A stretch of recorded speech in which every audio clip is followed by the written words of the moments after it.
Now let's take a look at the role of the Rothschild family, the family said to be the wealthiest in the world.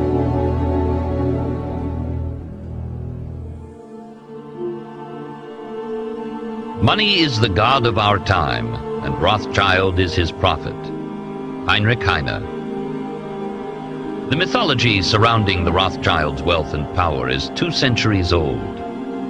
The resulting mythology has proved almost as long-lived as the firm of N.M. Rothschild and Sons itself.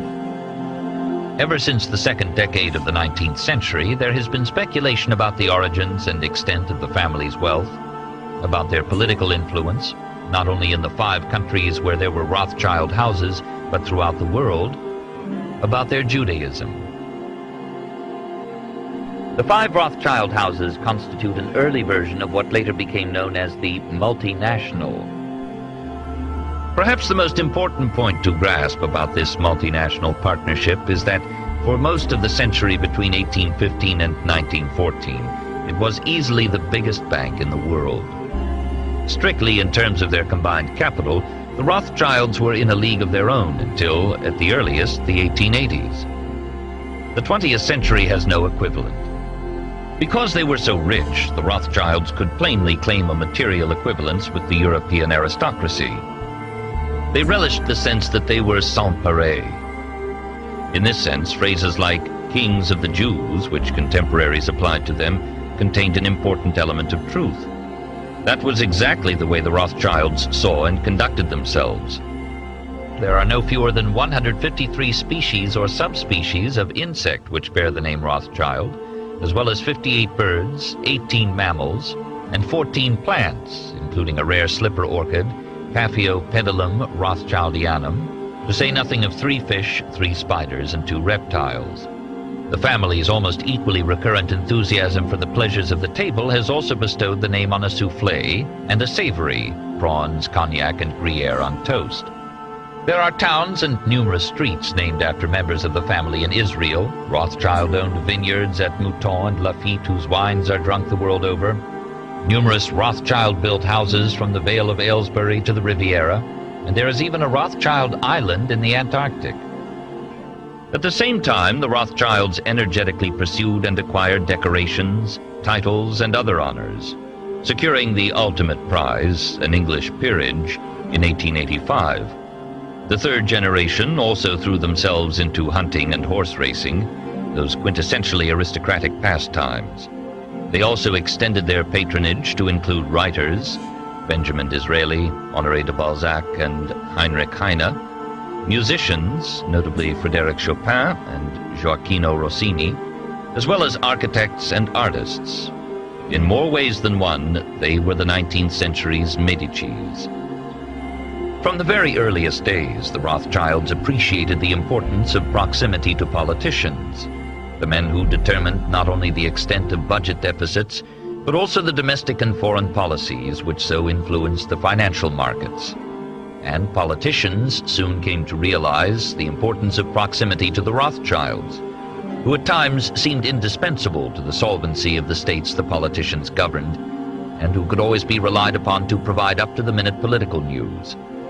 When the former de Rothschild frère director, Georges Pompidou, became prime minister in April 1962, and later president in 1969, Le Canard Enchaîné commented simply, RF equals République Française equals Rothschild frère. Similar echoes can be found in the British press, too.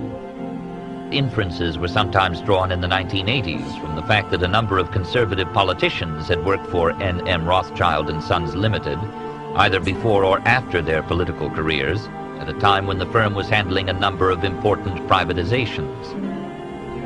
In the 1880s and 1890s, their advice on imperial matters was sought by both the Marquess of Salisbury and the Earl of Rosebery, Gladstone's successor as Liberal Prime Minister. Indeed, Rosebery was married to a Rothschild, Meyer's daughter, Hannah. Rothschild influence extended to royalty as well. It is extraordinary to find that the family's interests in the financial affairs of King George IV predated his accession to the throne by as much as 15 years. How did Meyer Amschel, then the father of an obscure Manchester textile merchant, come to acquire a bill on the Prince Regent? The likeliest answer is that he bought it from the Elector of Hesse Castle, who had made a number of loans to the sons of George III in the 1790s. 10 years later, with Nathan firmly established as a banker in London, the sons of Meyer Amschel turned to these other royal debts with the intention of making Nathan, in Amschel's somewhat old-fashioned phrase, court banker in England. Nor was George IV the only member of the British royal family to whom Nathan lent money in the 1820s. In 1824, for example, he lent £10,000 to the Duke of York, as well as giving him 100 complimentary shares in the Alliance Assurance Company. The Rothschilds also looked ahead to the next generation. In 1816, the only child of the Prince Regent, Princess Charlotte, was betrothed to a minor German prince, Leopold of Saxe-Coburg, the youngest son of Duke Francis Frederick. The brothers at once recognized Leopold's potential importance. Not for nothing did one Rothschild writer of the 1840s point out the similarity between the House of Rothschild and the House of Saxe-Coburg-Gotha, those two extended German families which were to rise from obscurity to glory in the course of the 19th century. Indeed, theirs was to be an almost symbiotic relationship. The 3.5 million gulden lent to the Saxe-Coburgs by the Frankfurt House between 1837 and 1842 was only one aspect of the connection. Of greater importance was the support which the Rothschilds gave to those members of the family who left Coburg in search of new thrones elsewhere. Not that the Rothschilds lost interest in the question of the British succession following Princess Charlotte's death. When the Prince Regent's brother, the Duke of Kent, set off for Germany to marry Victoria of Saxe-Coburg, he took with him a letter of credit on the Frankfurt Rothschilds.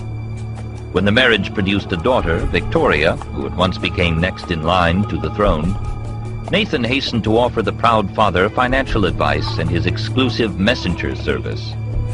Nathan's sons continued to act as the Duchess's banker after the Duke's death, relaying money to her brother Ferdinand of Saxe-Coburg. These tenuous links were enhanced by careful cultivation of Leopold of Saxe-Coburg, who later became King Leopold I of the Belgians. Nor was his nephew Albert above turning to the Rothschilds for financial assistance after he became Queen Victoria's prince consort. In turn, Victoria and Albert's eldest son was on friendly terms with many members of the family before and after he succeeded his mother as Edward VII. The list of Victorian politicians who were close to the Rothschilds is a long one. Lionel's campaign for admission to the House of Commons in the late 1840s and 1850s enjoyed support from Whigs like Lord John Russell and Peelites like Gladstone, but also protectionist Tories like Disraeli and Lord George Bentinck. They were attracted not only to Disraeli, but also to Lord Randolph Churchill, Joseph Chamberlain, and Arthur Balfour.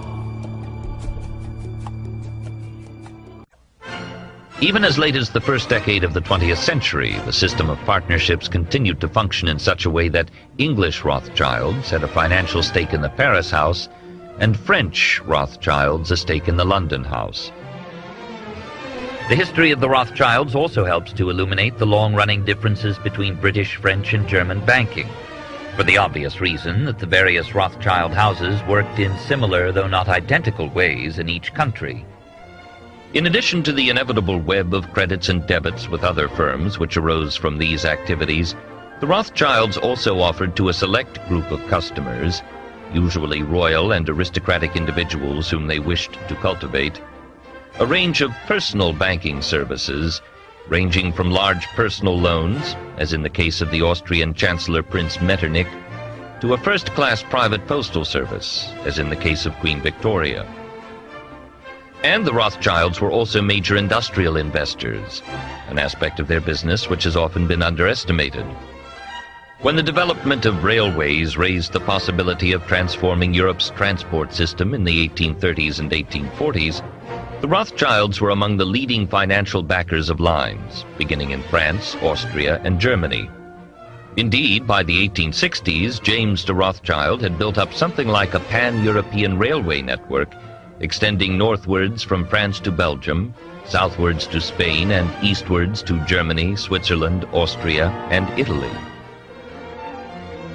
From an early stage, the Rothschilds also had major mining interests, beginning in the 1830s, with their acquisition of the Spanish mercury mines of Almaden, and expanding dramatically in the 1880s and 1890s, when they invested in mines producing gold, copper, diamonds, rubies, and oil.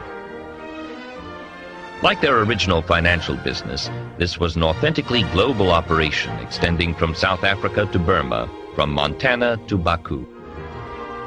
Unlike modern multinationals, however, this was always a family firm, with executive decision-making strictly monopolized by the partners, who, until 1960, were exclusively drawn from the ranks of male Rothschilds. There are numerous apocryphal business maxims attributed to the Rothschilds. For example, to hold a third of one's wealth in securities, a third in real estate, and a third in jewels and artworks.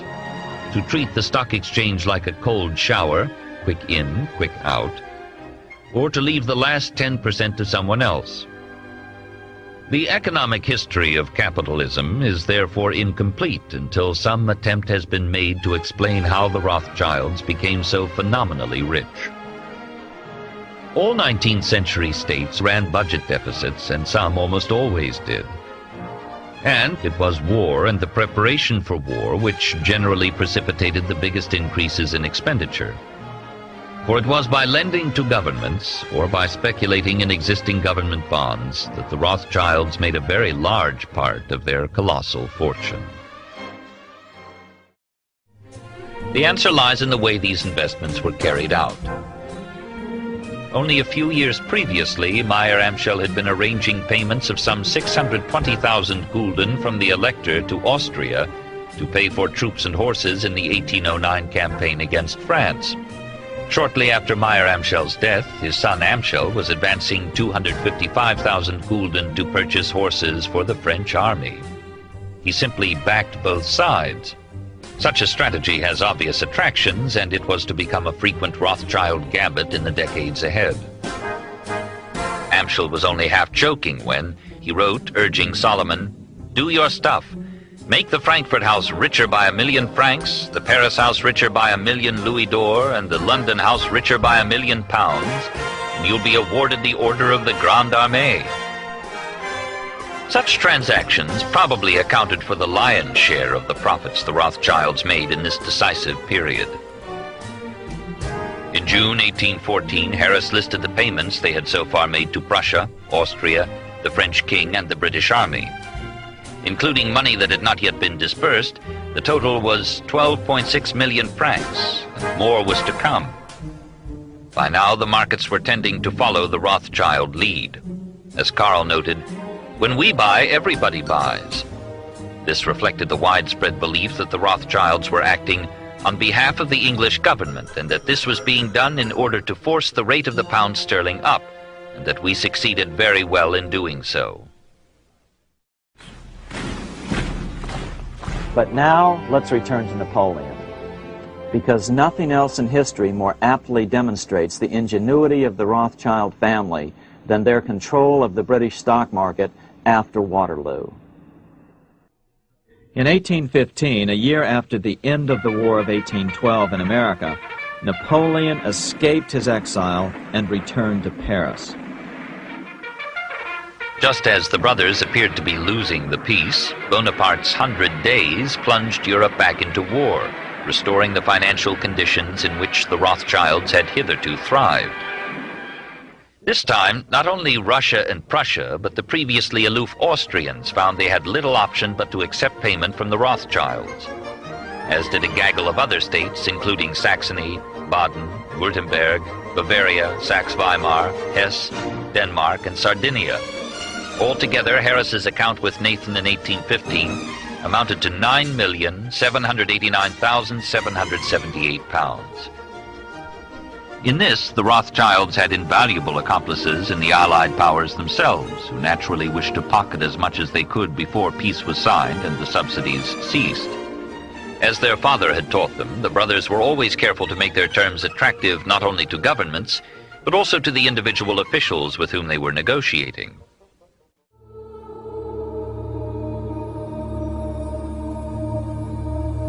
That Nathan profited from the dramatic events of 1815 is central to Rothschild mythology. By obtaining the first news of Napoleon's defeat at Waterloo, before even the government itself, Nathan was able to make a huge sum of money on the stock exchange. This is the Waterloo battlefield about 200 miles northeast of Paris in what today is Belgium. Here Napoleon suffered his final defeat, but not before thousands of French and Englishmen gave their lives on a steamy summer day in July of 1815. The outcome was certainly in doubt.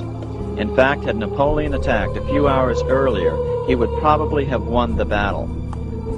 Rothschild stationed a trusted agent, a man named Rothworth, on the north side of the battlefield, closer to the English Channel. Once the battle had been decided, Rothworth took off for the Channel. He delivered the news to Nathan Rothschild a full 24 hours before Wellington's own courier. If Wellington had been defeated and Napoleon was loose on the continent again, Britain's financial situation would become grave indeed.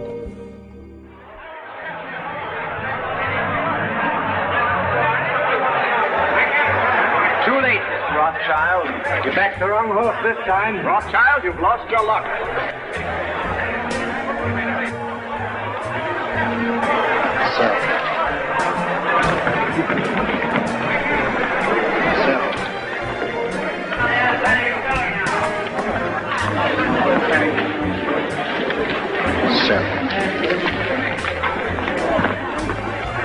Look at Rothschild.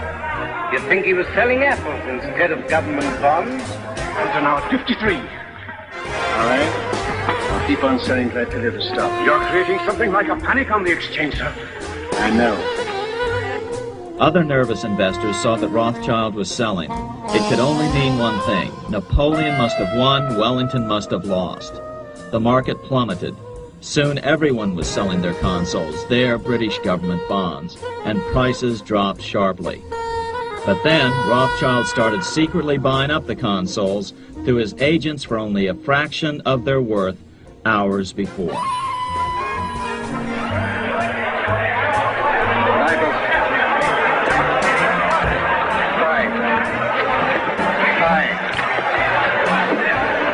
Yes, buy. Have you had any news? What do you think about this rumor? I don't listen to rumors, Mr. Baring. You hear what they say? Wellington defeated. You might tell me what you're going to do. I have no objection to all London knowing what I'm going to do. I'm fine. What's even more interesting about this story is that some authors claim that the day after the Battle of Waterloo, in a matter of hours, Nathan Rothschild came to dominate not only the bond market, but the Bank of England as well. Whether or not the Rothschild family seized control of the Bank of England, the first privately owned central bank in a major European nation and the wealthiest, one thing is certain. By the mid-1800s, the Rothschilds were the richest family in the world, bar none. They dominated the new government bond markets and branched into other banks and industrial concerns.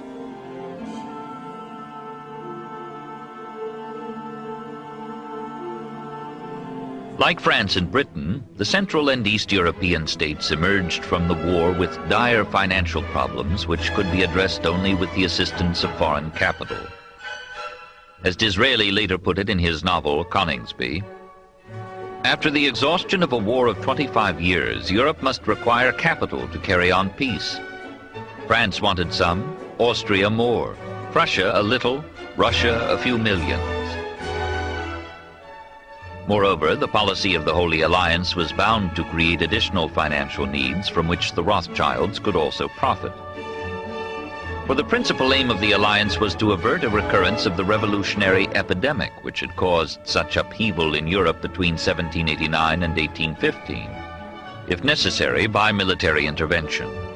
That implied further expenditure. The Rothschilds were notoriously the chief ally of the Holy Alliance.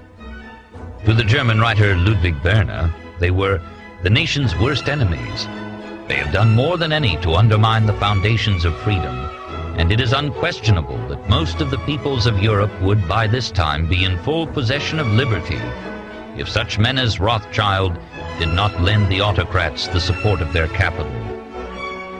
Moreover, the Rothschilds were also, as Bürne said, lending money to establish Greece as an independent monarchy, which had been another liberal goal of the 1820s. Indeed, they even appeared to be in a position to influence the decision as to which prince would become the new Greek king. It therefore made more sense to argue that the Rothschilds were beginning to supplant rather than merely shore up the European monarchies. The first major post-war loan which the brothers succeeded in making was to Prussia, which had ended the Napoleonic period with a debt burden of around $188 million and continued to run large deficits in 1815, 1816, and 1817. The size of the floating debt reached $20 million by the autumn, and the government began to contemplate raising a loan in London. Banking, the third Lord Rothschild once remarked, consists essentially of facilitating the movement of money from point A, where it is, to point B, where it is needed. All banks have histories, though not all have their histories researched and written. Only the Rothschilds, however, have a mythology. The world's bankers. The Rothschilds are the wonders of modern banking. We see the descendants of Judah, after a persecution of 2,000 years, peering above kings, rising higher than emperors, and holding a whole continent in the hollow of their hands. The Rothschilds govern a Christian world. Not a cabinet moves without their advice. They stretch their hand with equal ease from Petersburg to Vienna, from Vienna to Paris, from Paris to London, from London to Washington. Baron Rothschild, the head of the house, is the true king of Judah, the prince of the captivity, the Messiah so long looked for by this extraordinary people. He holds the keys of peace or war, blessing or cursing. They are the brokers and counselors of the kings of Europe and of the Republican chiefs of America. What more can they desire? Niles Weekly Register, 1835 to 36. Whatever its significance for Prussian politics, the 1818 Prussian loan was without question a watershed in the history of the European capital market, as contemporaries came to recognize. Firstly, the loan was not to be in thaler but in sterling, with the interest payable, half yearly, not in Berlin but in London. Secondly, there was to be a British-style sinking fund to ensure the amortization of the loan. This deliberate anglicization of a foreign loan was a new departure for the international capital market. Now it was much easier to invest in foreign funds, and the fact that throughout the century all foreign government bonds paid higher yields than British consols meant that people did. The Times did not exaggerate when it later described Nathan as the first introducer of foreign loans into Britain.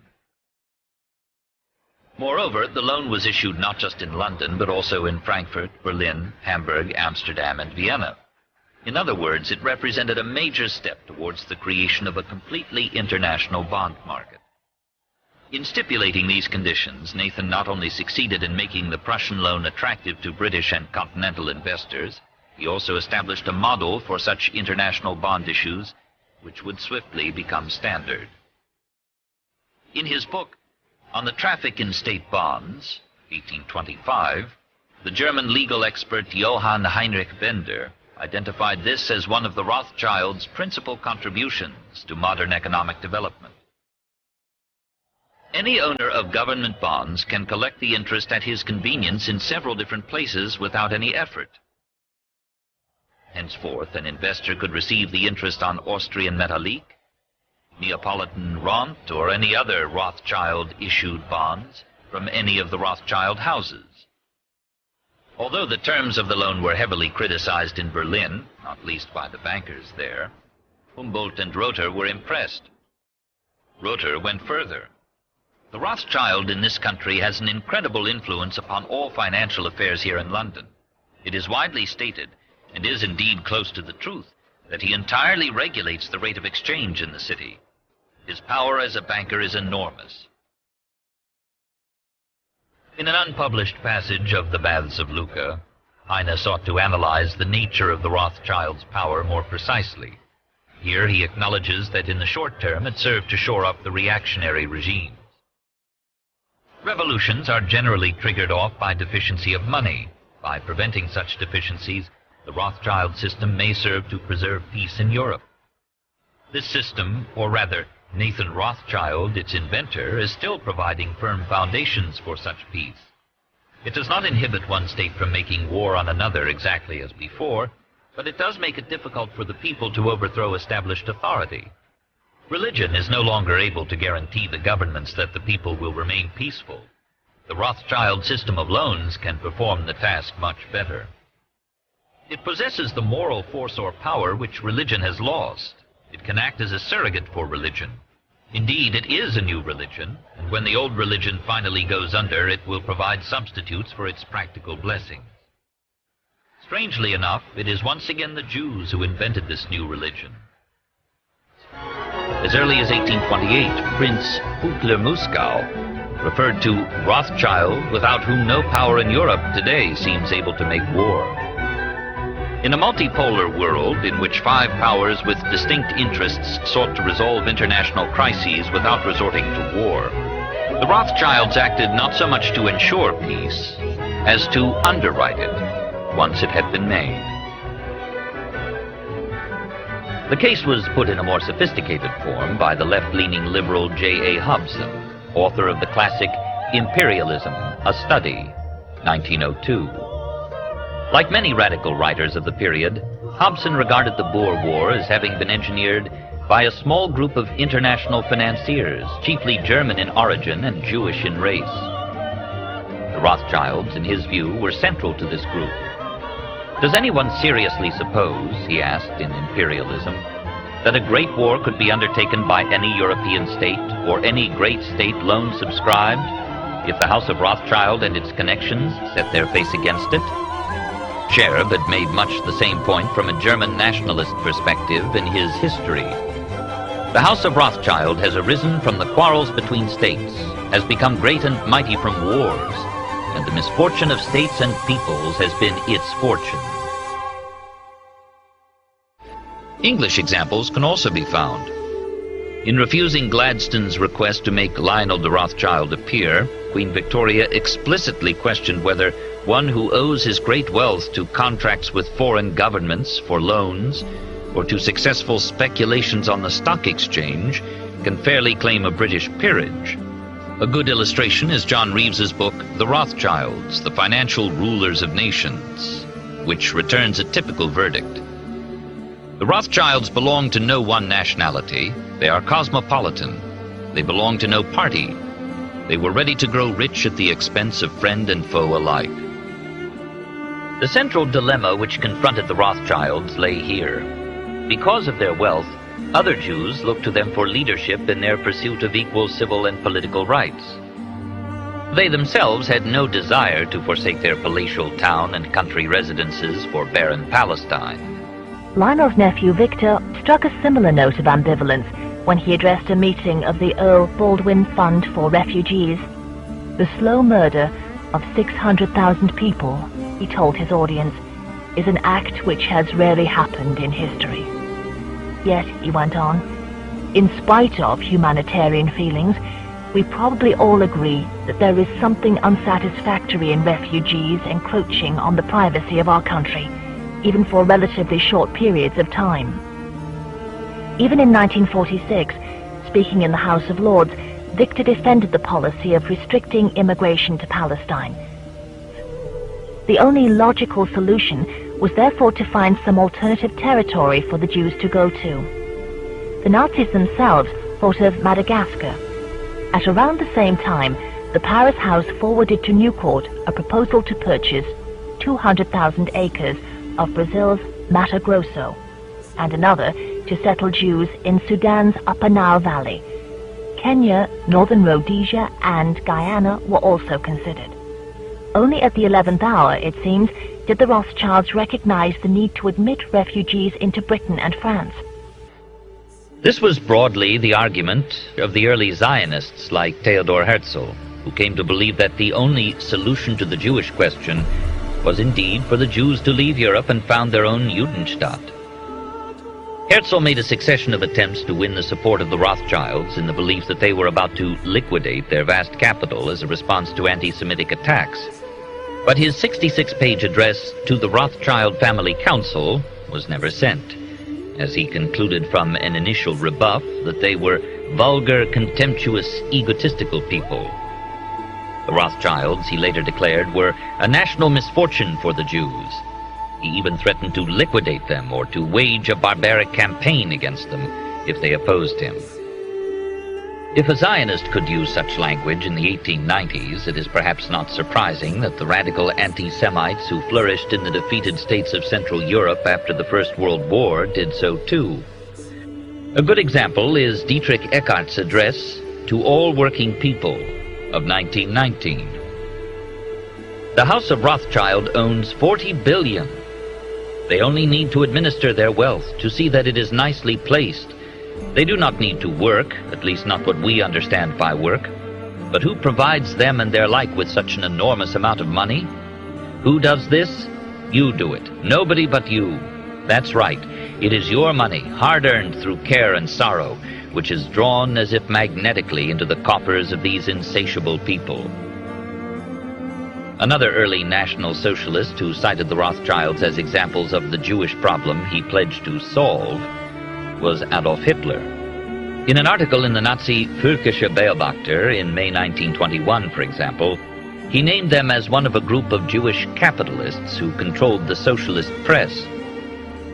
On at least 2 occasions in 1922, he gave speeches in which he referred to the significant difference between the achievements of a man like Alfred Krupp, who has bequeathed an immense national achievement through his indefatigable work as an innovator, and the rapacity of a Rothschild who financed wars and revolutions and brought the peoples into interest servitude through loans.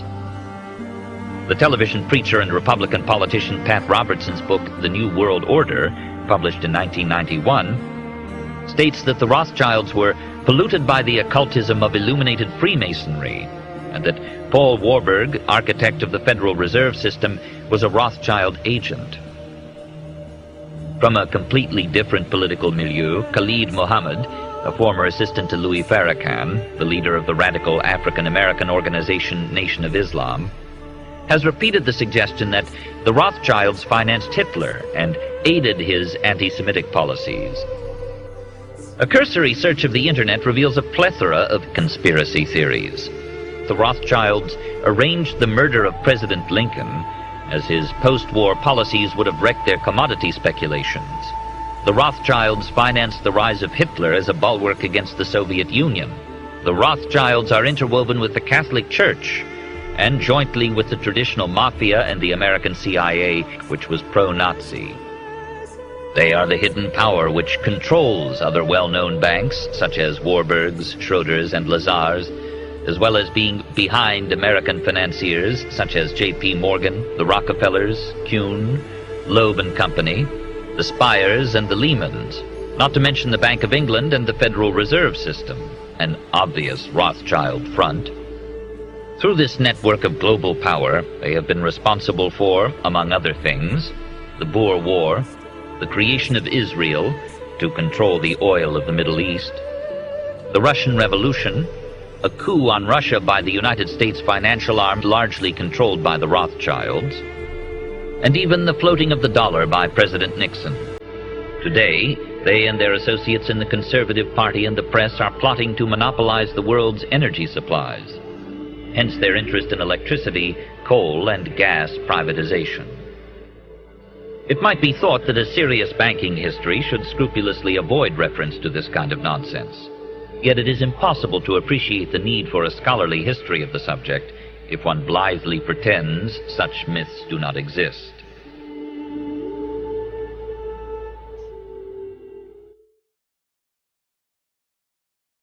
In 1823, the 12th, 13th, and 14th cantos of Byron's Don Juan were published in London at a time when their author was embroiled, fatally as it proved, in the Greek struggle for independence.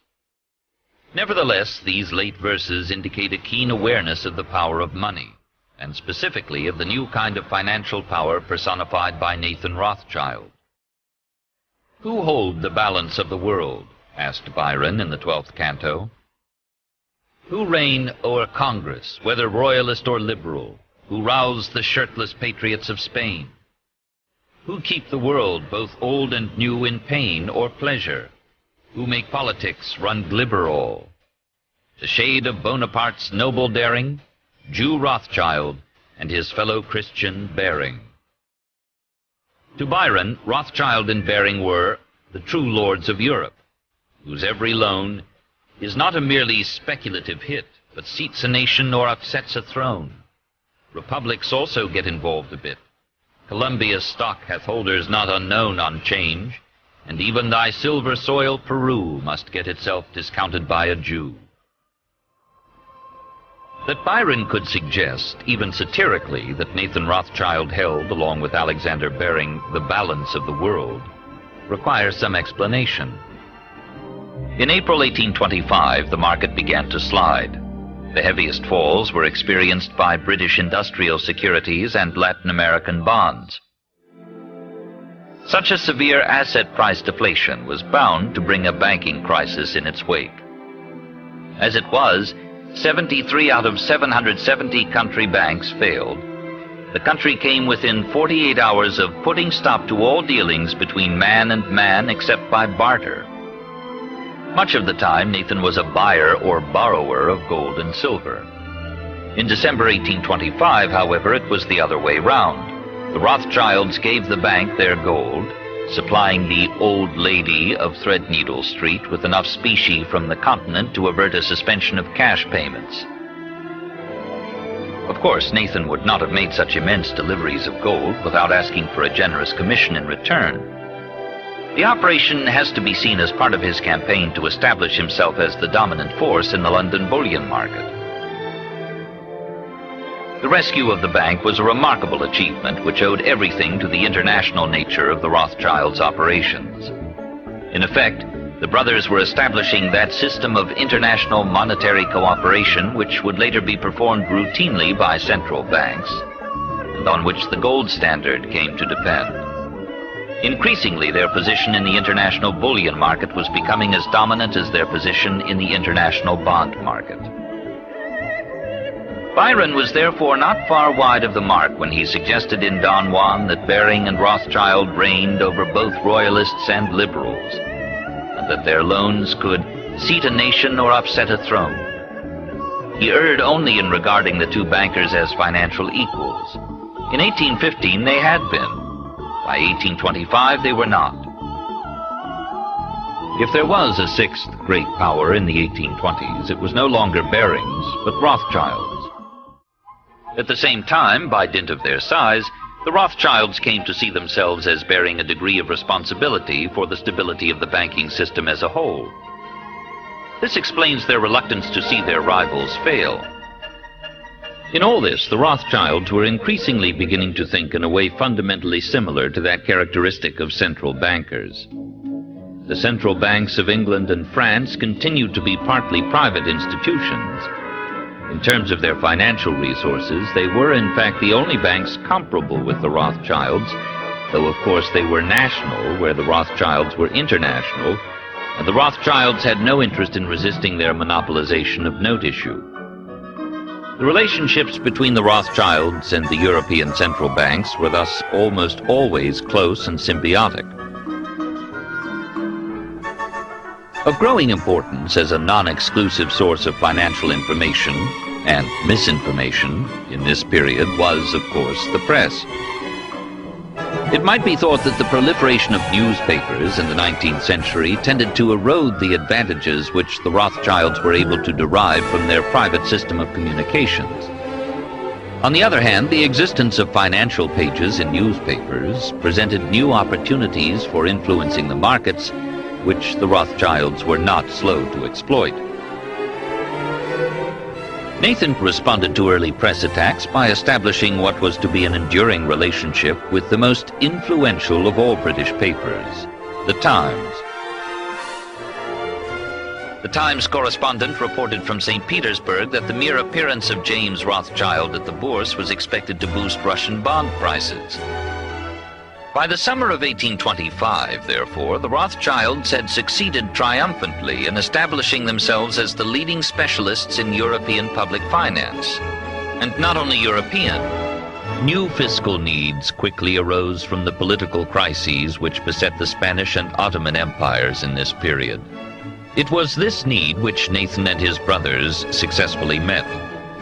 The system they developed enabled British investors and other rich capitalists in Western Europe to invest in the debts of those states by purchasing internationally tradable, fixed-interest transferable bonds.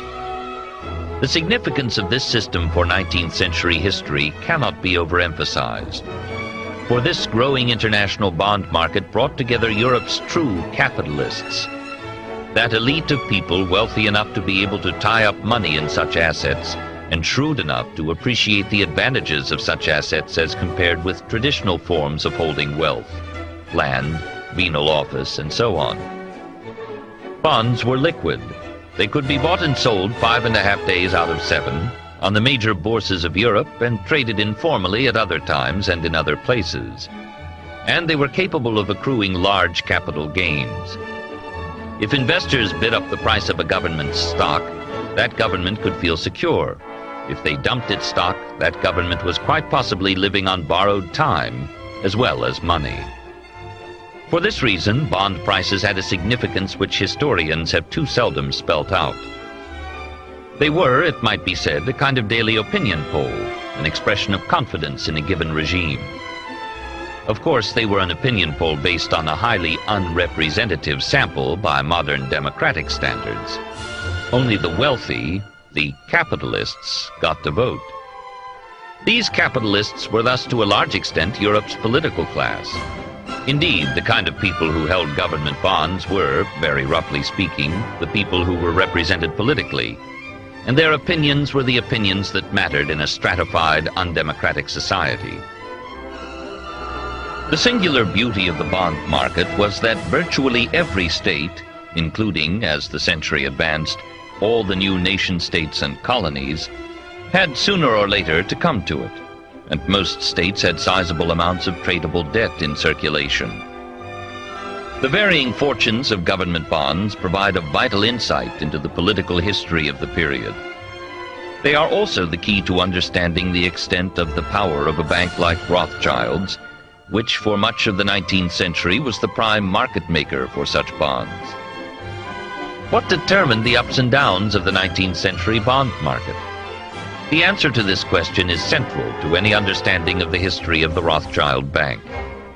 Obviously, economic factors played an important part, but the most important factor was political confidence. The confidence of investors, and especially of big market-making investors like the Rothschilds, in the ability of the bond-issuing states to continue to meet their obligations, that is, to pay the interest on their bonds. There were only really two things which might cause them not to do so: war, which would increase their expenditures and decrease their tax revenues, and internal instability, ranging from a change of ministry to full-blown revolution.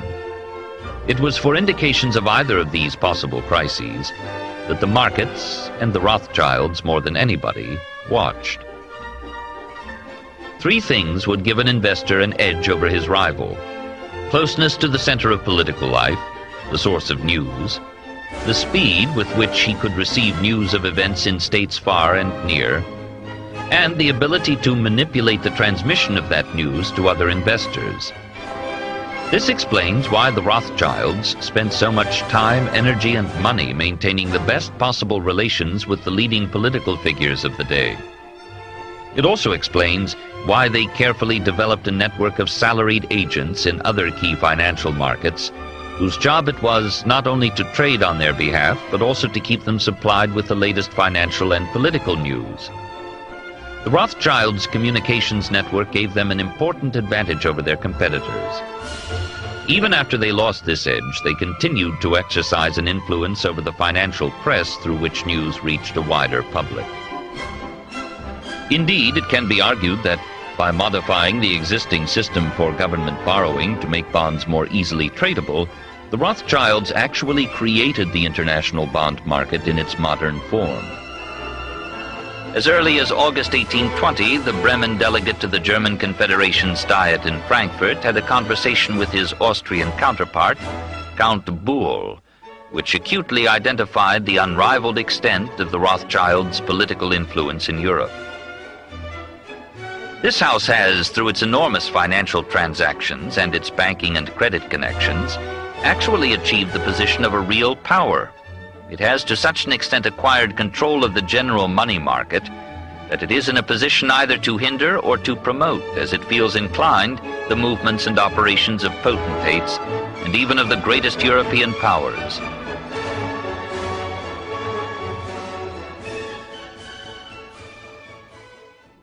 In fact, the rest of the 19th century was known as the Age of the Rothschilds. They financed Cecil Rhodes, making it possible for him to establish a monopoly over the diamond and gold fields of South Africa.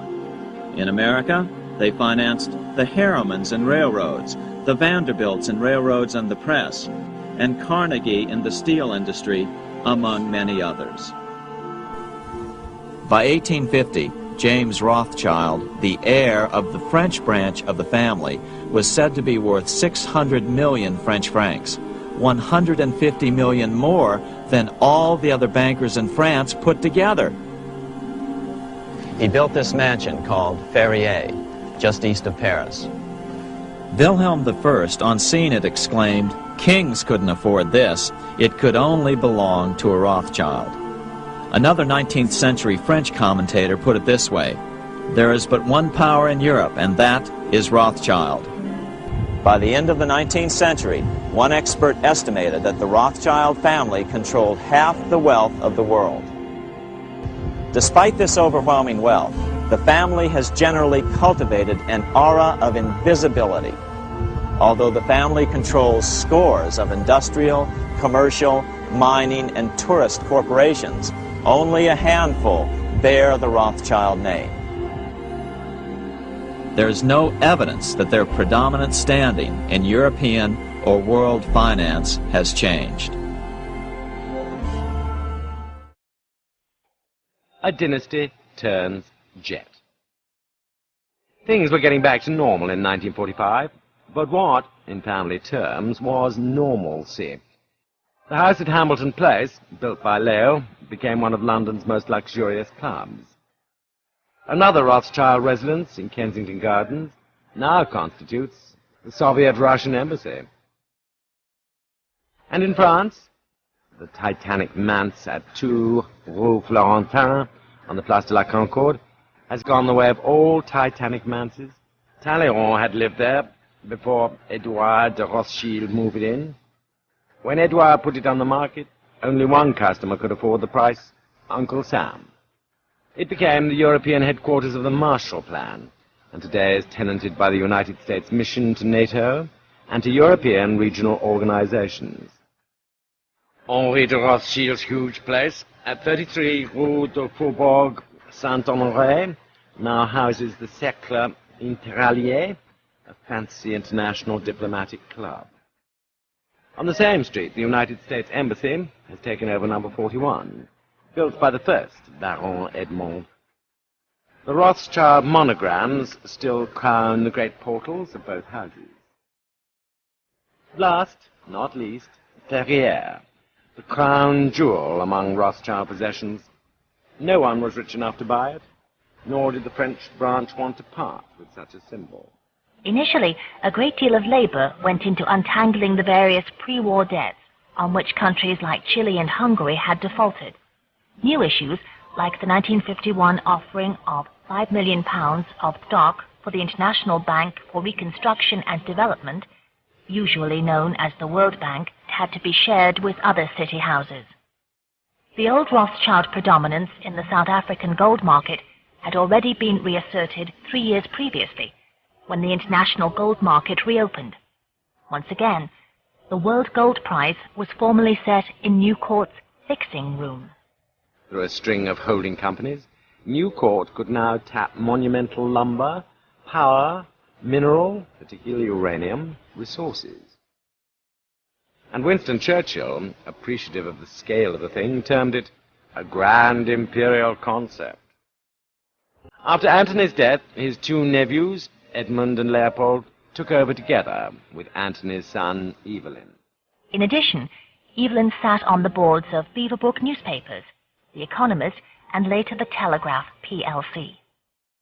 Edmund, the senior partner, struck out in still other directions, as owner and operator of the Royal Mint Refinery, as gold agent to the Bank of England, and as merchant banker extraordinary, consolidating still further Newcourt's position as a key bullion broker in the English Commonwealth, and laying the foundation for its present preeminent position in the Australian natural resources market.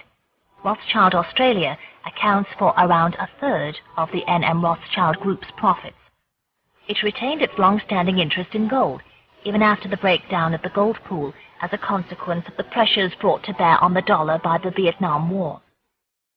Above all, it was to the countries of the developing European economic community that the bank looked. Most far-sighted of all was the Rothschild plan for a new currency called the Euro, European Composite Unit, based on the values of 9 major European currencies, forerunner of the later ECU and Euro. In September 1967, a Channel Study Group was formed, along with Morgan Grenfell, Lazar and Barings, in an effort to revive the old Victorian dream of a tunnel under the English Channel. N.M. Rothschild maintained its interest in the project and acted as advisor to the European Channel Tunnel Group, which initiated the present Channel in 1981.